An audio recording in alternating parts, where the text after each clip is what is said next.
Hey friends, welcome back to the Guitar Max channel, and I was just doing a little practicing on this new AIO guitar that I'm checking out.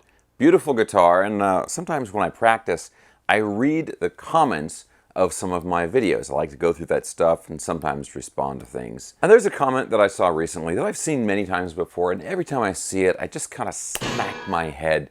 And if no one is looking, I smack it again. And you're probably thinking, well, it must have something to do with comparing you to Glenn Danzig. But no, actually today, it's not those comments. The comment that drives me to the edge of insanity is, but what about the resale value? But what about the resale value? And this is usually a comment that shows up on a very budget-friendly guitar, like an AIO or a Harley Benton or an Eert, something like that. And I think most of the time people are leaving this comment, they're doing it in a disparaging way. They're saying, oh, you shouldn't buy that guitar because it's not a big name brand, and so when you go to sell it later on, you're not going to get very much money for it. So this pisses me off for two reasons. One is that it's just fundamentally wrong, which I'll explain in a minute. And second of all, it brings up the question, are you a guitarist? Are you a musician? Or are you a collector? So I want to go over both of these issues, but let's start with this concept of guitarist versus guitar collector. A huge part of the reason why I like recommending guitars like this one is because they play well, right? They play incredibly well, not just for the money, but they just play great, period. And so a guitar that plays great is going to be a great guitar for someone who's actually concerned with playing the guitar.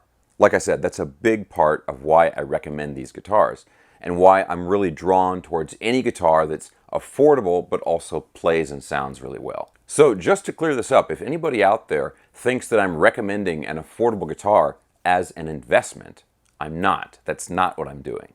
Now, I like the artistry of guitars. I like guitars that look really nice, and I try to take care of them, except when I do something crazy like bury it in the desert or throw it off a balcony or see how hard it really is to break the neck on a Les Paul. Unless I'm doing something wacky like that, I try to take care of my guitars. All that being said, to me, a guitar is a tool that you use to create something. It's like a chisel for a sculptor or a brush for a painter. And to me, a huge part of the value of the instrument is what it enables you to do and to create. To me, when someone looks at like the kind of guitars that I talk about, when they look at that guitar and they are concerned with the resale value, that just tells me that they don't have very much confidence that they're going to be keeping the guitar for that long or maybe even playing it that much. So are you planning to quit playing guitar? Are you planning to be so strapped for cash that you need to sell your guitar? Or maybe you expect to not like the guitar, and if that's the case, then why would you buy it in the first place? So there's all these red flags that pop up when I see that comment.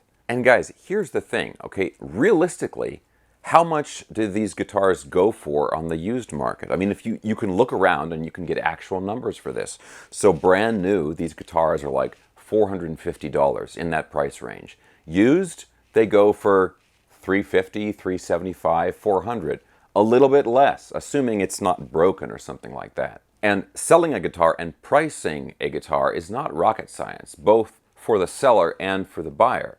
You look online, you see what other guitars like this have sold for, and you think, okay, yeah, that's an appropriate price. So the concept that you buy this guitar and then maybe a year later you sell it, you're not going to be able to sell it for a good price because, oh, it's not a big brand like Gibson or something. That's just not realistic. Okay, now the other thing I want to talk about here is just how this whole thought process is just fundamentally wrong.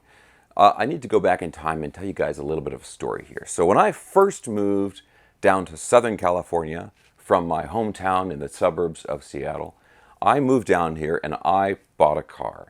I bought a 1989 Cadillac Brougham d'Elegance for $500. It was a running car, right? A new set of tires for that car cost more than the car itself. When that car was new, when you adjust for inflation, that was like a $65,000 car, okay? Things that are fancy and expensive when they're new lose so much value. And cars are notorious for this. I mean, a Cadillac is actually not that bad, but you look at like a Mercedes or a BMW or like a Jag, okay? A Jag, you got to pay somebody to take it away. Now, to be fair, expensive guitars are not quite as bad as expensive cars are, but the concept holds true. And think about this. Even if you only lost percentage-wise the same amount of money from when something is new, like a guitar I'm talking about, when a guitar is new to when you go and resell it, like using the AIO as an example. Let's say it loses $100 of value off of $500. So you're losing 20% of your value. Well, if you sell a Gibson Les Paul, you'll probably also lose about 20% of value. And again, depending on the condition, all else being equal, right? But think about it. It's 20% of a much, much higher starting price. So overall, you're losing more money in the end. When it comes to guitars, in reality, it's actually the guitars that are a better value to begin with. Those guitars hold their value better over time. I think ESP might be the best example of this. Have you looked at the used prices of an ESP or even the LTD guitars?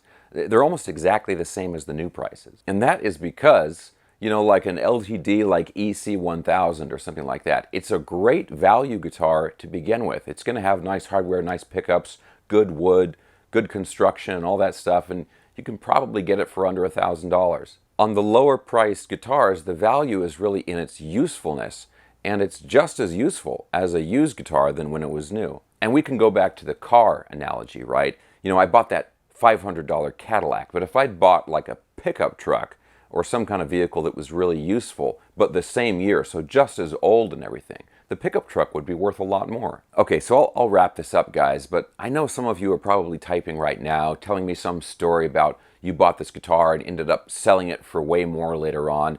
And look, there are a few weird cases where that does happen, like the Hello Kitty Strat or something like that. Like, who would have guessed those guitars would become so valuable later on? But there's two issues with that. One is that it's very rare, and number two is that it's really hard to predict when that's going to happen. So it's hard to buy those guitars and then resell them for money reliably. Okay, guys, so that is pretty much it. There's probably going to be some strong opinions. Let me know what you think down in the comment section below, but just if I've never made it clear before, let me make it crystal clear now. I make these videos for musicians, for people who are going to play guitar, and that is their top priority. I'm not making these videos for investors, anything like that. When you're playing music or performing or writing a song, I think of that as crafting something. So you're sort of a craftsman, right? And the guitar is the tool you use to craft that thing. And a good craftsman takes care of their tools, but at the same time, they're going to use them for what they need to. Okay, guys, that is pretty much it. Thanks a ton for watching. I hope you enjoyed this video. If you did, give me a thumbs up, subscribe if you haven't already, and I'll see you in the next video.